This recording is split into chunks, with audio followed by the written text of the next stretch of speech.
2 of PNC.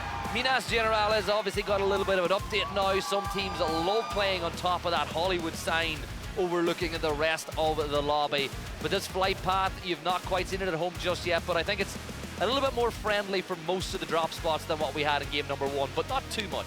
Yeah, the plane is much more central now. The teams don't have to stretch as far south if they, happen to loot those areas. Like we mentioned, Chuma or anywhere like around Monte is much more accessible. You can see Indonesia currently flying there, and then Argentina as well will be comfortable in their loot spot as they've already dropped out of the plane.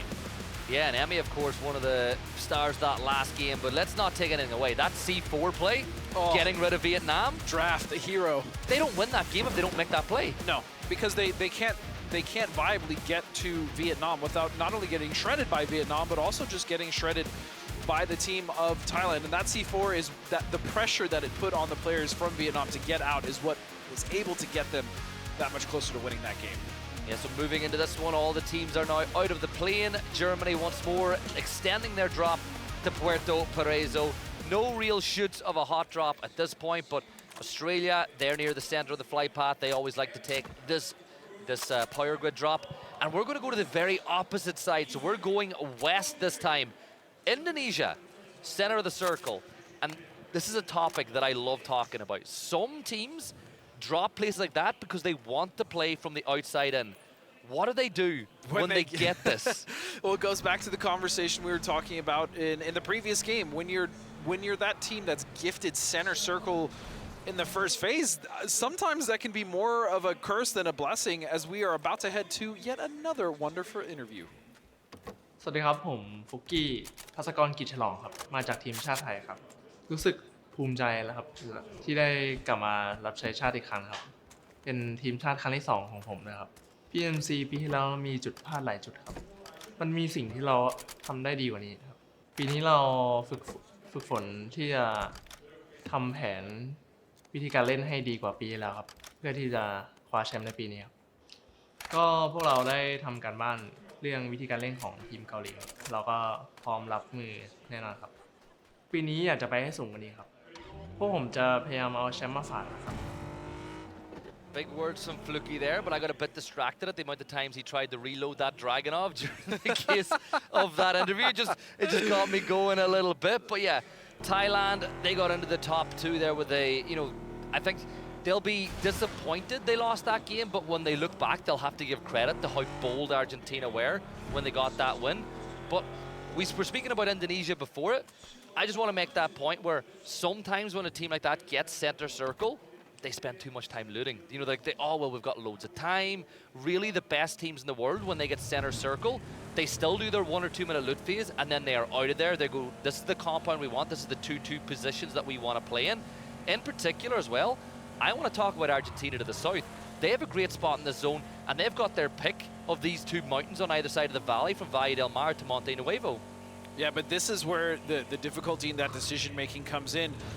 If you choose the wrong ridge there on that valley, again, it's very similar to the Death Valley we talked about there just to the west of Azahar. Crossing to the other side is almost impossible. So that's why these difficulties, especially on the west coast, because we can see so much of this playable area is actually, it's just unplayable grounds. So that's just more of the circle that's cut off, on top of the fact that you might have to make a decision on which side of the valley to play. And even more importantly than just the fact that it's unplayable, it's unenterable. So realistically, there's only 75% of the circle that teams can enter into. So if you're one of the teams that take a position to the extreme west, you only have to focus then inwards. You know nobody's going to come from or behind your position, which means that if you like playing the edge, you like being aggressive, it's really good for you. While that was going on though, we did see Germany get up into the sky. I think that's when they're at their best. Get Brax up through the sky, scout ahead. And we spoke about it yesterday with Paper. They play it a little bit differently than other teams. Some teams use it to scout positions and try to get in. I feel like Germany use it more to play the edge and look for isolated players that they can get free points and free kills off of. Yeah, and they tend to do very well with that strategy. Again, they do like to play, like you said, cautious. They don't run straight into a fight, whether it's in the center of the circle. They are always going to be lurking around, and as you said, using that glider to find the players or find isolated positions, maybe of a split, in order to punish and get those points. Vietnam rotating in as well. I wonder if they're tempted to stay in and around the hills south of Tuma to use that to use that recall system, but I think for them, they're going to look more so to the ridge line below and maybe work their way up. Argentina, we spoke about the decision of picking the, making sure you pick the correct leaderboard or the correct ridge line. They've gone for both. They've gone for that 2-2 split. As we look what Vietnam are talking about, I love this addition to the game, being able to see what they're pinging, what they're identifying. You can see they're like choosing between two compounds right now on both of those ridges. Yep, and those are both arguably some of the strongest compounds in this current circle. I love the pathing that they're taking. You can see that as well. They're marking everything. This is just very good fundamental PUBG that they're playing in their macro. And that's all they got to do. When you've got a lead that's this good, you just keep the fundamentals right. Don't overextend yourself. Don't play too aggressive. And you can just keep that gap and gap at the top. But that's what I love about them is even with the lead, they don't slow down. They still play their game. I mean, how many times have we seen? Unfortunately, we saw it in the Survivor stage. Oh, hold on, we'll get to that point in a second. As CJ is gonna, what do you know? It's the Philippines and Poland, as a tale as old as time.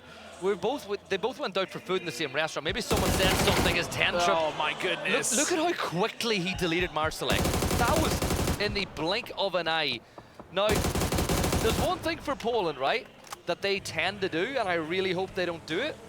Sometimes they're guilty of trying too hard to get the blue chip back and trying too hard to get Marsalek back in the fight.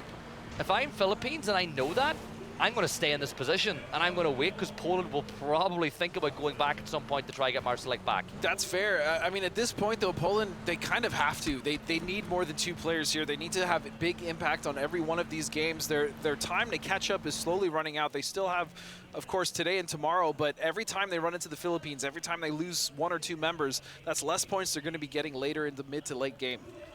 It's funny, I spoke to Marsalek after the day yesterday, and he was delighted because I was, you're really, really happy. Why? Because I know tomorrow can't be worse. Well, I don't want to be the bearer of bad news, but it's started real poor so far for the Polish boys, and I hope they can pull back. But they do still have two members alive, so we'll see what they do. Korea, meanwhile, is rotating very far on the south side of the circle, and just above them is actually going to be the UK, and then just to the west of them, the team we were talking about, Germany's waiting. Yeah, I'm worried that Korea might think that this rotate down through Drumstick Island could be available to them. Germany have set up, and with Brax, this could be dangerous. Why would you expect a full team to still be there? That's the thing. That's what would really catch Korea off guard here. Yeah, because you're looking at it, you're thinking that this section of the map by Valle del Mar is going to have teams in it, so you go, oh, well, maybe we'll go. But thankfully, I think the fans watching the same would be glad to see that Korea have elected not to make that crossing.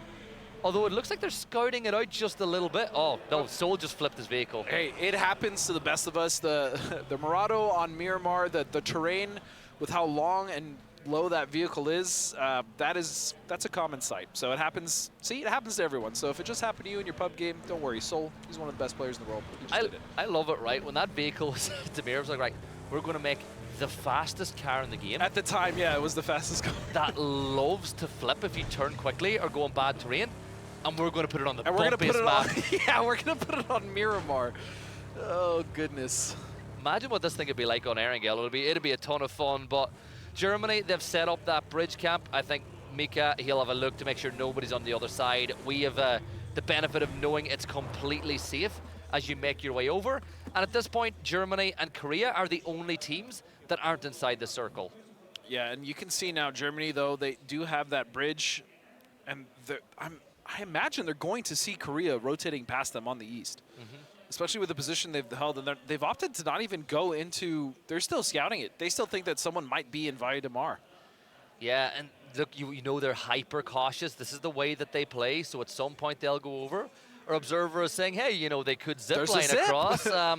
Don't. Anytime I've ever gotten a zip line, I've died. It's instant death. It's so much slower than you would think it would be when you actually use it, yeah.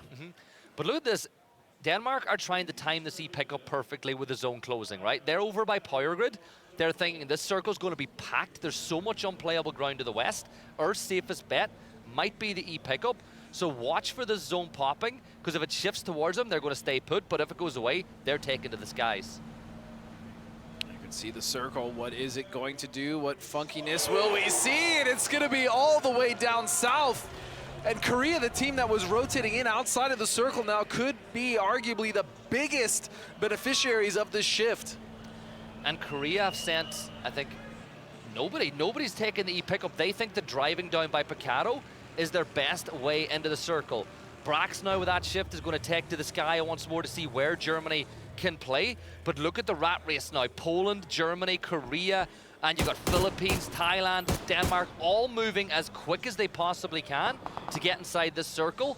And it's just a smorgasbord of color in there, and something's got to give in this circle. Yeah, not all these teams or players are going to be able to occupy all that space. Argentina, from their high ground, dictating as many rotations as they can away from them as quickly as they possibly can to make sure that they don't get crashed. Meanwhile, you can see the UK here with a pretty wide but very nice spread on the east side, and this is actually a lot of control just below Chumacera.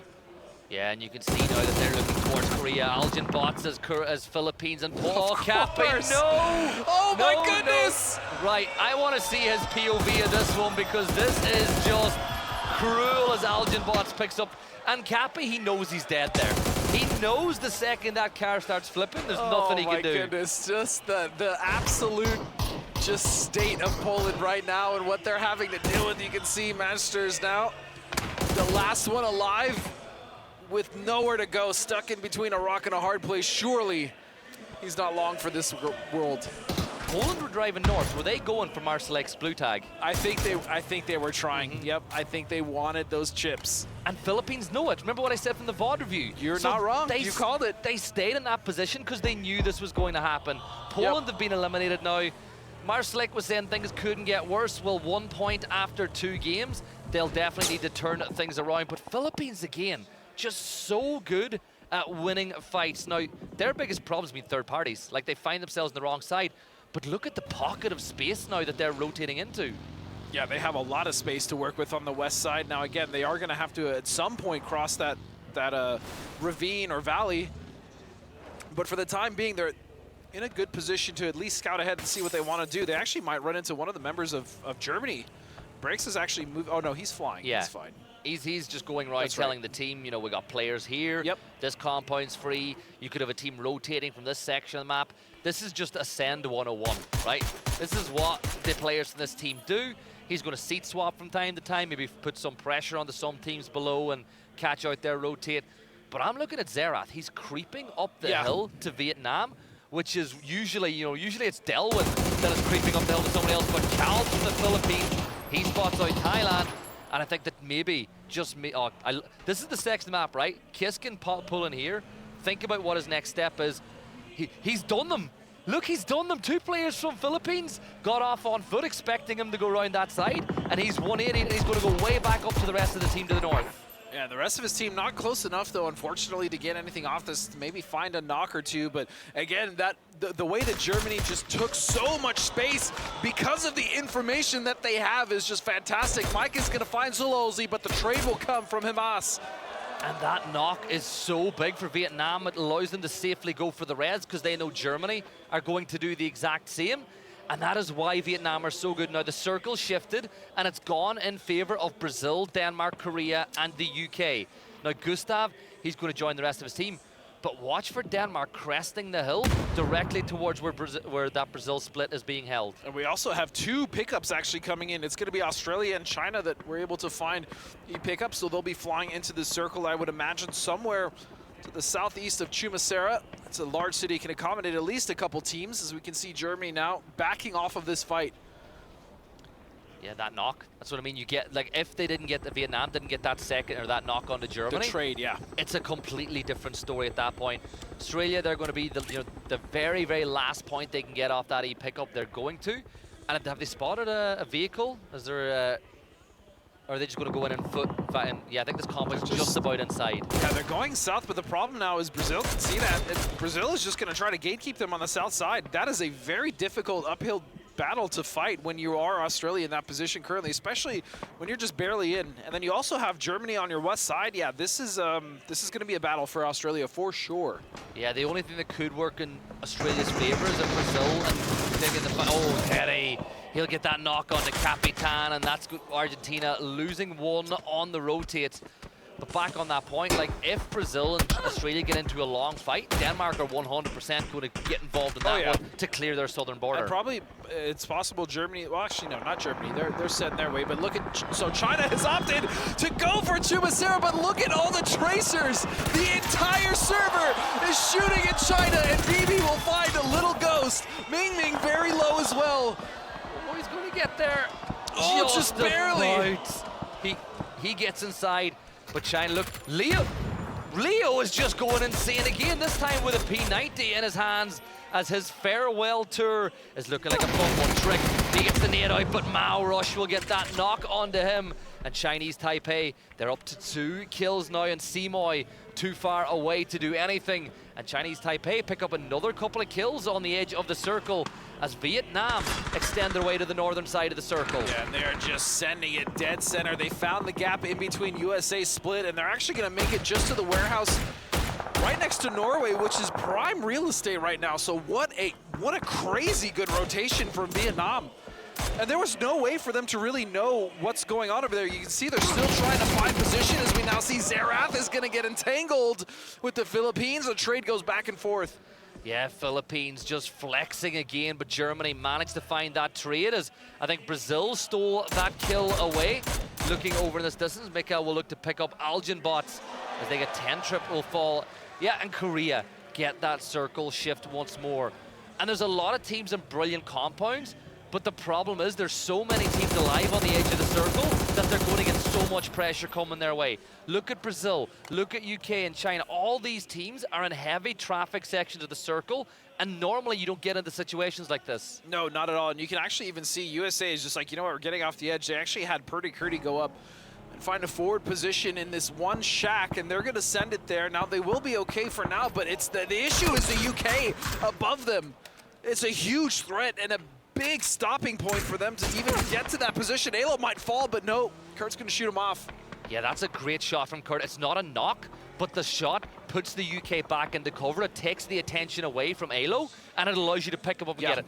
Like, you don't always need to get a knock or a kill to buy your team a massive favor, as CJ is now moving up towards Germany. The nade's going to get thrown, but Sparking from Brazil with a great off angle will find that knock. Chinese Taipei, Leo again, and it's Delwyn this time.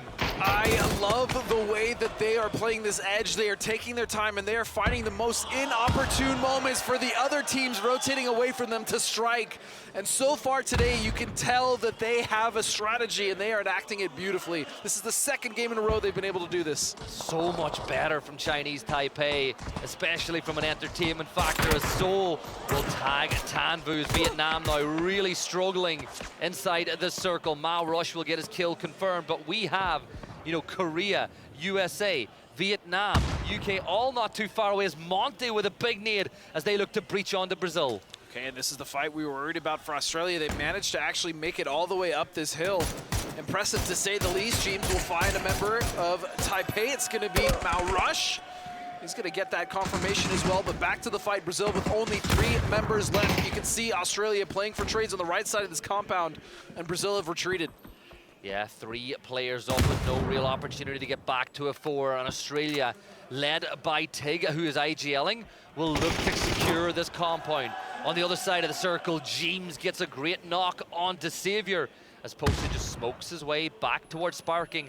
And look at Calbs from Philippines, last player standing, but realizing that might be able to pick up a point. Maybe this is the best way with 15 teams alive for the Philippines to maximize their point tally here. And that's what you just said is the crazy part. 15 teams still alive in this circle, in this phase. And you can just see how bunched they are. Everyone is just clumped on these edges. It's so difficult to play the center here, which is why everyone is just vying for what control there is on the edge. X left, wrapping around. Thailand looking to take the ground as we also see Thailand is firing towards Rossiter Jr. as he makes his way inside the circle. Korea with another big shift as Philippines will get eliminated. Santa able to spot him out, but now all these teams on the south need to work their way in.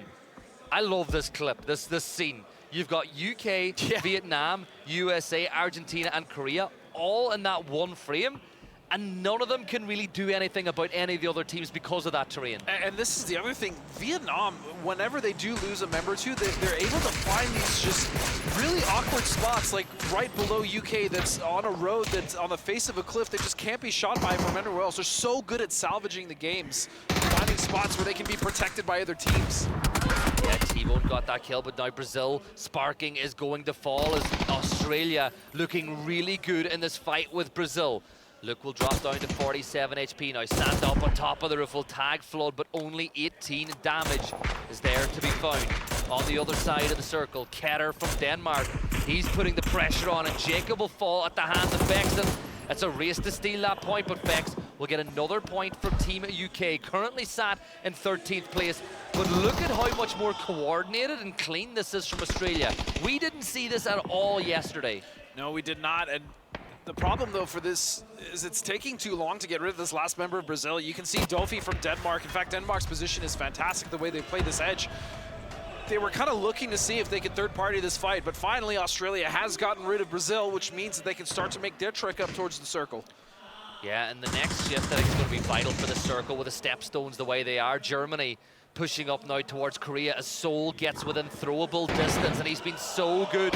But China, Teddy and Trick, Teddy. he is so damn, as I said yesterday, he just keeps putting people to bed with how good he is, and he switched over to the micro Uzi as well, knowing what urban warfare is. And here comes James as he misses the Panzer, and Trick makes him pay. Trick already came out to make sure he pushed that angle before they could get comfortable with the fight. Intense now, going for it, but no, they're split.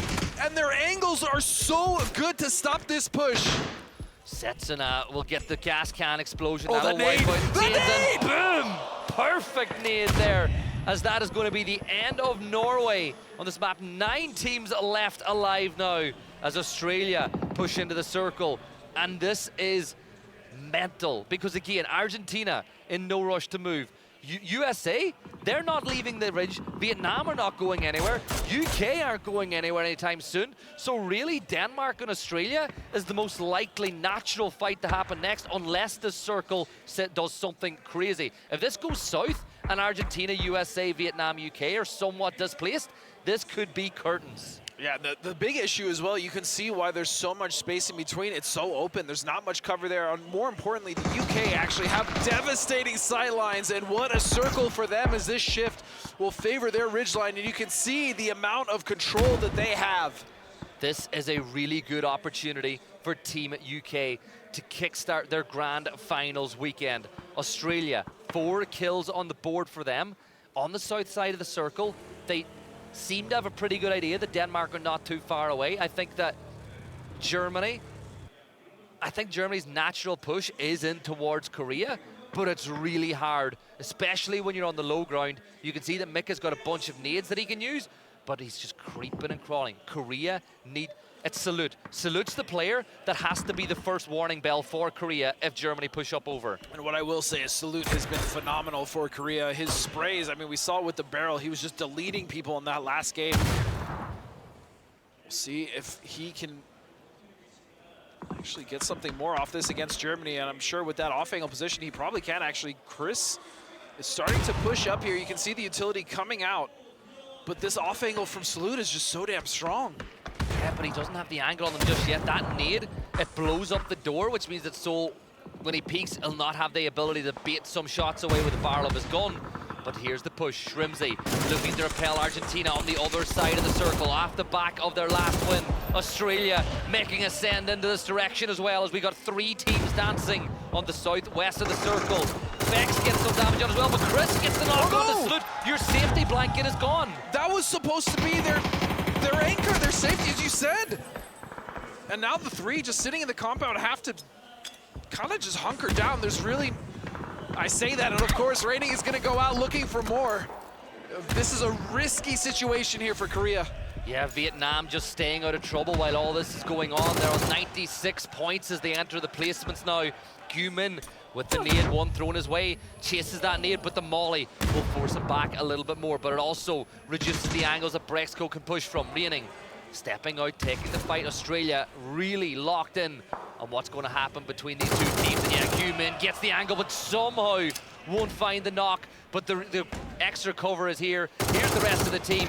Human will wipe out Germany, and Australia are really disappointed that Germany couldn't get more knocks, which means that they have to be slower in this fight. You can see how difficult it was for Korea to even spread out and finally or break out of their compound and get those kills, but well done to them. Also, I want to point out the UK, 12 kills. They absolutely cleaned up Indonesia while we were watching that fight with Korea and Germany. So just utilizing their position and making sure they get every single inch out of that is what's been so impressive about the UK right now. Yeah, Kick doing some damage on defects as the UK really do hold the high ground within this circle. And that ship just goes towards UK once more. And Korea now need to run the gauntlet. But look at USA, Vietnam picking up a quick double knock and flush. And Shrimsy will find him ass. But that is not what the USA thought at all. They didn't expect them to be there. And well, I think that USA, they're going to have to do magic now with Shrimsy and Kickstart as the Falcons duo will need to maximize points for the US as they push up, and the UK just ain't making things any easier for them. And those nades, I mean, they're not even getting close to where they need to be, unfortunately, and it's just USA trying to fight back. If they can get on that road, they do have some sort of a reprieve of cover. You can see the nades that Kickstart was trying to throw, trying to get rid of Argentina, but he just can't. He can't move out because the pressure from up top is too great. Yeah, now Shrimsy's going to go for that quick res as Australia begin pushing this way as well. Tan Vu still alive for Vietnam, but look at Denmark wrapping up towards T-Bone. Yeah, Denmark with an opportunity here to backstab the current game dominators, and that is the UK up top of this hill. They did open this up with a knock, so now this is also going to be an opportunity for the teams below them to maybe get up, to maybe start to move up that road. You can see Korea now, the duo of Seoul and Reigning, holding out what's remaining of Australia. The momentum is just swinging back and forward as Australia move towards Korea now. You can see that Luke 12's got an angle. Gustav, though, holds back Tig. Tig, you're in a really dangerous spot now as Tan Vu. Vietnam get another knock and a flush. He won. There's no way! Tan Vu deals with Korea, and the Vietnamese fans go wild as you can hear a pin drop inside the venue now. Kick's going to get knocked once more as Vex got a smoke grenade in his hand.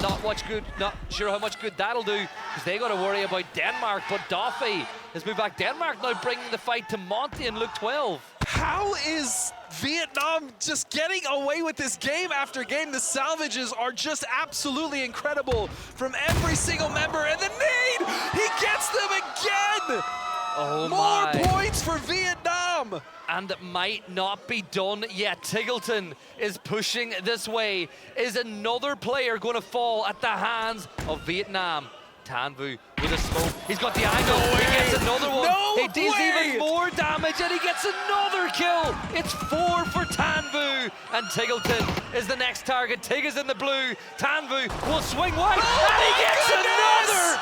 It's 5 for Tan Vu, and Vietnam. I said it's a marathon, not a sprint, but they're sprinting the whole damn thing. It doesn't even matter what happens to Tan Vu at this point. The damage has been done. The points have been acquired. The kills. He did that with a sawed-off, just disgusting display of skill and resilience from Tan Vu. Oh my, Denmark now. Beamy beams Michael from afar. They're up to 3 kills. They want to climb the gap. They can catch Thailand with a couple more points on the board. Rybo for Argentina. He's going to surely Tan Vu doesn't get Rybo as well. He's going to get him as well. Oh. I feel it. Tan Vu can't be stopped, and this is the last kill he needs to just send himself off into the sunset. Feeling good about the work he's done in this game, but it's not done as far as work. The UK now fighting, looking on the other side of the barrels here of Denmark. I love this from Denmark. They're just sprinting at them, going for a Keter with another one. Beamy wipes out Vex, and UK 14 kills plus. Of course he does! Yeah, he's just him. He's decided he's the main character. He's winning PNC. Although there's a lot to play, but my oh my, what a start to day 2 for Tan Vu and Vietnam. Denmark are gonna, he's gonna go to the blue. There's nothing he can do. But what a salvage game that was. Beamy's gonna try and get the kill with Superman. He does it! Beamy through the sky wipes out Tan Vu. What an absolutely insane game. What a legendary solo play from Tanvu, the likes of which we may not see for a while. But man, congratulations to Denmark. They needed this win. They needed those points. They were so methodical on the east side of the circle. They wrapped down to the south. They were able to find those kills. And then when the opportunity struck, they were able to open up the knock on UK and take over their hill. What a game from them.